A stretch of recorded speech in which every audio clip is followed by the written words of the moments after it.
Graça, paz e misericórdia da parte de nosso Senhor Jesus Cristo. Bem-vindo a você que nos acompanha para mais uma Escola Bíblica Dominical. Estaremos comentando a lição de número 5, a missão da Igreja de Cristo. Neste primeiro trimestre de 2024, nós estamos comentando o corpo de Cristo. O comentarista é o pastor José Gonçalves, que tem nos presenteado com este rico e profundo ensinamento. A lição de hoje, ela vai tratar sobre a missão da Igreja de Cristo. Este que vos fala é o pastor Antônio Dias, somos aqui de Americana e já convido você, se ainda não for, inscreva-se no canal, curta, comente, compartilhe e vamos levar a palavra do Senhor até aos confins da terra. Ajude-nos a crescer aqui no canal, curtindo, comentando e também compartilhando esta palavra. A lição de hoje vai falar sobre a missão da igreja. A missão da igreja. E ela está dividida em 3 pontos: pregação e instrução, adoração e edificação e comunhão e socialização. São estes 3 pontos que o nosso comentarista dividiu a lição. Ela também está fundamentada em 2 perícopes, está em Marcos capítulo 16, versículos 14 a 20 e Atos dos Apóstolos, capítulo 2, versículos 42 ao 47. Antes que comecemos a falar algo aqui sobre a nossa lição, é bom comentar, não tem como não comentar, porque nós estamos vivendo o princípio da grande apostasia. Se o Senhor permitir, eu quero ainda trazer algum ensino fora da EBD aqui neste canal sobre esse assunto. E hoje, esse texto, esta perícope que está em Marcos, capítulo 16, versículos 14 a 20, estão hoje sendo questionados, esse texto bíblico, pelas academias teológicas. E alguns defendem e apontam que esse texto não faz parte do original. E é nisto que eu quero argumentar aqui.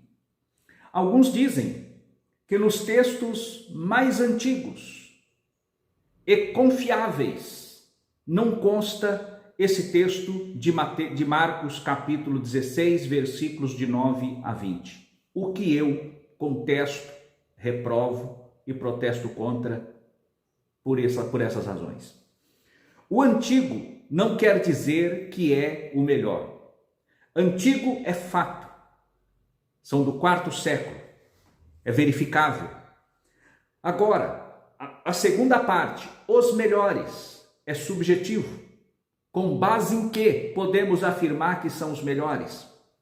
É questão subjetiva. Outro ponto que nós também questionamos.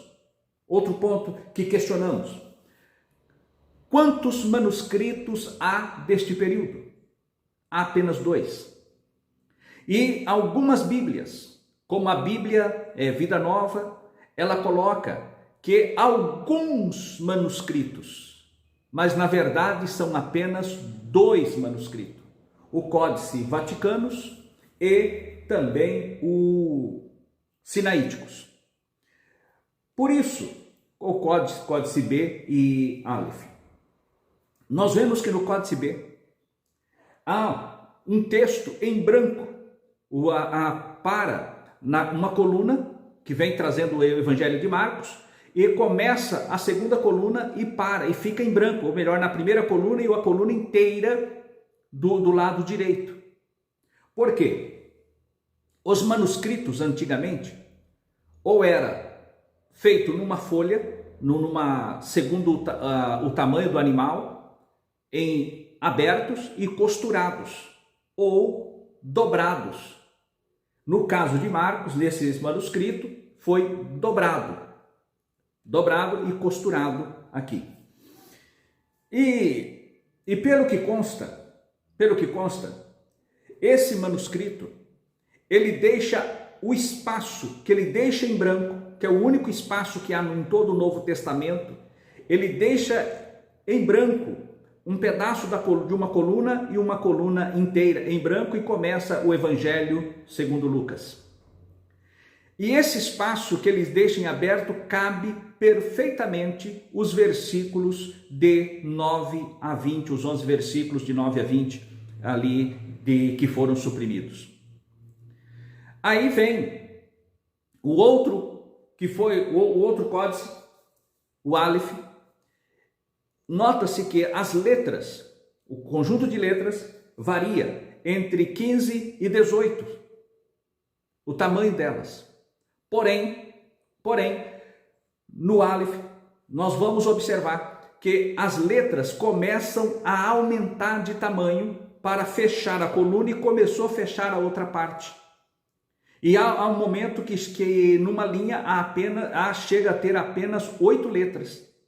Diferente do outro, que normalmente é de 15 a 18 letras. O que se observa é que tentou aumentar a letra para preencher aquele espaço vazio. E o que sobrou foi colocado alguns desenhos. Isto é verificável através de facsímile da Biblioteca de Londres, que aponta exatamente esses detalhes que eu estou trazendo aqui para os irmãos. Então, esses dois manuscritos não são os mais velhos, os mais antigos, mas não são os mais confiáveis, por esta razão.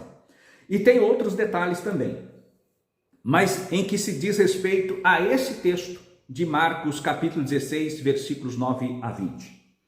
Quando um deles foi descoberto por Tischendorf, ele deixou claro que este equipamento, que esse material estava escrito com letras e tintas diferentes. Não foi a mesma mão que copiou. Então deixou claro para tomar cuidado com esse manuscrito. Por outro lado, nós vemos ainda que onde eles foram descobertos foi na região do Egito. O Egito nunca foi um centro do cristianismo, nunca foi a base do cristianismo. A base do cristianismo deu-se no norte da África, a Europa, e ali pegando a Turquia, ali houve um grande florescer do cristianismo. Mas em Alexandria havia um centro de todas as religiões, era algo obscuro que eles ali então naquela biblioteca guardaram. Vamos lá. E onde estavam esses manuscritos?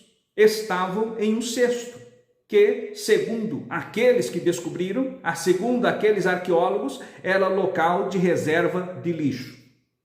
Alguém trouxe um comentário, um presbiteriano, ele trouxe o seguinte comentário. Ele diz o seguinte: o antigo não quer dizer que é o melhor, mas antigo sim. Agora, se era o melhor, então vamos guardar porque é bom. Aí ele faz o seguinte questionamento: será que é isso mesmo? Porque o texto bom era copiado e o texto ruim também era descartado. Então vamos descartar porque é ruim, ou vamos guardar porque é bom. Mas se fosse bom, seria copiado. Então fica aqui a indagação de que, com essa observação, e quem disse isso foi um grande pessoa, já vou até citar, o pastor Nicodemos, que é presbiteriano, que traz esta explicação. Então, vamos adiante. Voltando aqui para a nossa lição, no tópico primeiro, nós vamos encontrar a grande comissão, que justamente está aqui nesse texto que é questionado por esses pseudos grandes teólogos, que na verdade, com a data vênia, eu discordo. Em nome do Senhor Jesus Cristo, eu discordo, porque a palavra de Deus ela é divinamente inspirada. Mais de 99,8% dos manuscritos consta esse texto. E somente esses dois que discordam e mais acho que talvez 4 manuscritos que discordam. Pois bem, no texto sagrado, ou melhor, na nossa lição, nós vamos ver pregação e instrução. O que é pregação? Pregação é o mesmo que proclamar, é o mesmo que anunciar, é o mesmo que levar uma mensagem adiante. Isto é a pregação. É tornar Cristo conhecido, dizendo, porque no grego é kerisso, que traduzido é pregar, proclamar. O sentido é de um arauto que proclama algo, é proclamar algo. E qual é a mensagem? Que Jesus Cristo está vivo. Ele é o mesmo ontem, hoje, eternamente, ele está vivo e ainda hoje ele fala aos nossos corações, ainda hoje ele salva, ainda hoje ele cura, ainda hoje ele batiza com o Espírito Santo e num dia desses, ele descerá para buscar a sua noiva para estarmos para sempre com ele. O objetivo da pregação, como o nosso comentarista vai dizer, evangelizou. Esse verbo ocorre 54 vezes no Novo Testamento e o seu sentido é trazer boas novas, proclamar algo e trazer boas novas. E o sentido de discipulado é você ensinar as bases doutrinárias da pregação a alguém. Por exemplo, eu anuncio a Cristo, você anuncia a Cristo e a pessoa vem a crer naquilo que pregamos, naquilo que anunciamos. Ela creu. E qual é o outro ponto? O outro ponto seria o discipulado. O que é discipular? Discipular é eu transmitir a outrem aquilo que eu sei, aquilo no qual eu fui formado, eu discipulo, eu transmito o conhecimento. Agora, o que é fazer discípulo? Vai além, primeiro, discipular vai além de pregar. Primeiro pregamos, depois ensinamos, ou ensinamos enquanto pregamos e enquanto pregamos também ensinamos. Mas o discipulado, ele começa onde termina o evangelismo. O discipulado termina onde começa o evangelismo. No discipulado, nós vamos passar as bases, os fundamentos para o novo convertido, para que ele se inteire da mensagem pregada e possa fazer dele um discípulo. Então, o discipular é transmitir conhecimento e o fazer discípulo vai um pouco além. É eu levar esta pessoa a fazer o que eu faço. Foi o que Jesus fez. Primeiramente, Jesus ele pregou, ele anunciou, ele curou, ele salvou, ele expeliu demônios e depois ele levou os seus discípulos a fazer o que ele fazia. E ele nomeou 70 e mandou expulsar demônios, curar os enfermos e mandou ainda ressuscitar os mortos. Os 70 voltam regozijando que a bênção foi grande, mas ele fala, alegrai-vos antes por ter o vosso nome escrito no livro da vida. Segundo ponto, nós vamos ver que ele separa os apóstolos e agora ele envia também os apóstolos. Ele manda os apóstolos revestidos de poder para realizar as obras que ele então fazia. E mais adiante ele vai dizer, vós fareis obras maiores do que estas que eu faço. Aqui nós vemos a diferença entre pregação e instrução. Ele pregou, ele instruiu, ele discipulou e ele fez também discípulos. Aí para o tópico 2, nós vamos encontrar a expressão adoração e edificação. O que é adorar? Adorar, muitas vezes as pessoas pensam que adorar é apenas cantar. Não. Cantar faz parte do louvor. Mas adorar é diferente. Nós podemos adorar enquanto cantamos e podemos cantar e adorar ao mesmo tempo. Então, louvar e adorar ao mesmo tempo, adorar e louvar. Porém, há uma diferença entre o louvor e a adoração. O louvor normalmente ocorre no nosso momento de alegria, no nosso momento de prazer, nós louvamos a Deus. Nós louvamos a Deus em sinônimo de gratidão pelo que de Deus temos recebido. Agora, adorar é diferente de louvar. Nós vemos o caso de Jó. Jó, quando ele perde tudo, ele não louva ao Senhor. Ele não louva, mas ele adora. Ele se prostra, ele lança ali as roupas, rasga as suas roupas, joga cinza sobre a sua cabeça e fala, nu saí do ventre da minha mãe, nu tornarei para lá. O Senhor deu, o Senhor tomou. Bendito é o nome do Senhor. Isso é adoração. Com o coração rasgado, sangrando, chorando, mas ele adorou ao Senhor. No caso de Paulo e Silas, Quando lá em Filipe, eles estavam presos no cárcere. Ali eles foram açoitados, foram humilhados, né? Presos ali junto ao tronco, mas à próxima meia-noite eles louvavam ao Senhor. E neste louvor eles também adoravam. Eles louvavam e também adoravam ao Senhor. E neste momento Deus agiu e soltou ali as cadeias e houve a conversão do carcereiro. Aí nós vemos a diferença entre louvar e adorar. Nós somos adoração e edificação. O que é edificar? O Senhor Jesus, lá em Mateus, ele vai falar que o homem que edifica a sua casa sobre a rocha, esse é bem-aventurado. Vem luta, vem prova, vem adversidade e a casa não cai, porque está edificada sobre a rocha. Ele, Cristo, é a própria rocha. Lá em Mateus capítulo 16, ele se identifica como a rocha. Ele diz: sobre esta rocha edificarei a minha igreja e as portas do inferno não prevalecerão contra ela. Aí nós vamos ver que lá nas cartas paulinas, Paulo vai dizer que aqueles que são edificados sobre o fundamento dos apóstolos e profetas. Nós vamos ver na igreja de Corinto, quando havia aquela divisão carnal, uns diziam: eu sou de Paulo, eu sou de Apolo, eu sou de Cefas, outros diziam: eu sou de Cristo. Paulo vai dizer assim, que existe um único fundamento, e o fundamento é Cristo. Ele diz: Paulo plantou, Apolo regou, mas quem deu o crescimento é Deus. Deus é quem dá o crescimento, mas a base é Cristo Jesus. Ele é o fundamento da igreja de Deus. Então a igreja ela tem que ser edificada sobre este fundamento que é Cristo. E o próprio Paulo, ele vai dizer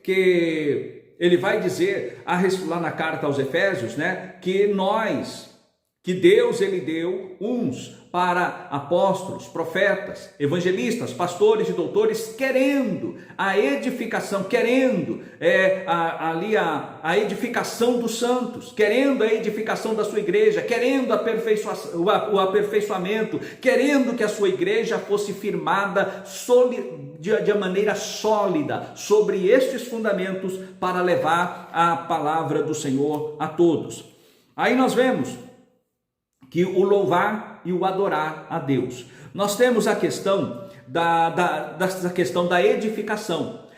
Paulo vai escrever na carta aos Coríntios, né, que quando a pessoa fala em línguas estranhas, ela edifica-se a si mesmo. Enquanto eu falo línguas estranhas, e eu não tenho a interpretação, ou outro ao meu lado não tenha a interpretação, eu falando língua estou edificando a mim mesmo. Eu estou edificando a mim mesmo. Apesar de ficar sem entendimento, mas o meu espírito ora bem e é edificado. Quando há a interpretação das línguas, então há uma edificação de toda a comunidade, de toda a igreja presente. Ou seja, as línguas estranhas ela é particular e individual, mas quando vem a interpretação, ela sai do particular para o geral, sai do individual para o coletivo. Assim, a igreja do Senhor, ela é edificada através dos dons espirituais. Aí nós vamos para o último ponto da nossa lição, que vai falar sobre comunhão e socialização. A comunhão da igreja, que está com base na segunda perícope daqui do nosso texto, nós vamos encontrar uma colocação em Atos dos Apóstolos, no capítulo 4. O versículo 34 vai dizer: e não havia nenhum necessitado entre eles, porque todos os que possuíam terras ou casas, vendendo-as, traziam o valor das coisas que foram vendidas, e depositava aos pés dos apóstolos, e distribuía-se a cada homem segundo a sua necessidade. Então José, a quem pelos apóstolos havia sido apelidado de Barnabé, que, sendo traduzido, filho da consolação, levita, do país de Chipre, E possuindo terra, vendeu e trouxe o dinheiro e depositou aos pés dos apóstolos. Esse Barnabé é o Barnabé que esteve com Paulo, é o Barnabé que esteve com João Marcos, é o Barnabé que a Bíblia vai falar, o grande companheiro de Paulo na primeira viagem missionária. Aqui nós vemos a questão da socialização e vemos também no capítulo 2 que eles permaneceram reunidos, né? Como diz aqui a perícope da nossa lição. E todo, versículo 44 do capítulo 2, e todos que criam estavam juntos e tinham tudo em comum, vendiam as suas propriedades e fazendo repartiam, de modo que cada um não tinha necessidade. Versículo 42 do capítulo 2, e perseveravam na doutrina dos apóstolos, na comunhão e no partir do pão e nas orações. E em cada alma havia temor, e muitas maravilhas e sinais se faziam pelos apóstolos. Aqui vemos a comunhão e vemos também a socialização. A comunhão, eles estavam reunidos em oração, permaneciam na doutrina, no fundamento dos apóstolos, na comunhão e nas orações. E também ninguém tinha falta de nada, porque vendiam e traziam o produto da venda e os apóstolos distribuíam àqueles que tinham mais necessidade. E assim a obra do Senhor crescia a cada dia mais e caía na graça de todo o povo. Não podemos confundir isto com comunismo, isto com aquilo. Não, comunismo é satânico, é maligno e é diabólico. Isso que havia na igreja primitiva é o que foi a materialização da oração do Senhor Jesus lá em João, no capítulo 17. Lá no capítulo 17 do Evangelho segundo João, nós vamos ver, o Senhor Jesus, ele faz a seguinte oração no versículo 17 a seguir, ele vai dizer assim: santifica-os na verdade, a tua palavra é a verdade, assim como tu me enviaste ao mundo, também eu os enviei ao mundo, e por causa deles, eu santifico a mim mesmo, para que também eles sejam santificados pela verdade. E oro, não somente por estes, mas também por aqueles que pela tua palavra hão de crer em mim, para que todos sejam um, como tu, ó Pai, o és em mim e eu em ti, que também eles sejam um em nós, para que o mundo creia que tu me enviaste. Dê-lhes a tua glória, que tu me deste, para que sejam um, como nós somos um. Aqui está falando da unidade, da comunhão, a unidade da igreja de Cristo Jesus. A unidade e a comunhão não tem nada a ver com comunismo. O comunismo é satânico, maligno e diabólico. A unidade e a comunhão é divino, é perfeito, vem de Deus. Foi o Senhor Jesus quem concedeu, foi Jesus quem orou, foi Jesus quem trabalhou para que isto assim se materializasse nas nossas vidas. Desta forma, que Deus nos abençoe, que Deus nos guarde e nos conserve em plena comunhão, em plena unidade, em santificação, em adoração, conservando a palavra de Deus, porque com base nesta palavra é que o mundo foi evangelizado, levando, ide por todo o mundo e pregai o evangelho a toda criatura. Quem crer e for batizado será salvo, mas quem não crer será condenado. Esta é a mensagem do Senhor nosso Deus para a sua igreja nesta última hora. Que Deus nos abençoe, que Deus nos guarde e até a próxima lição, se Deus quiser. Amém.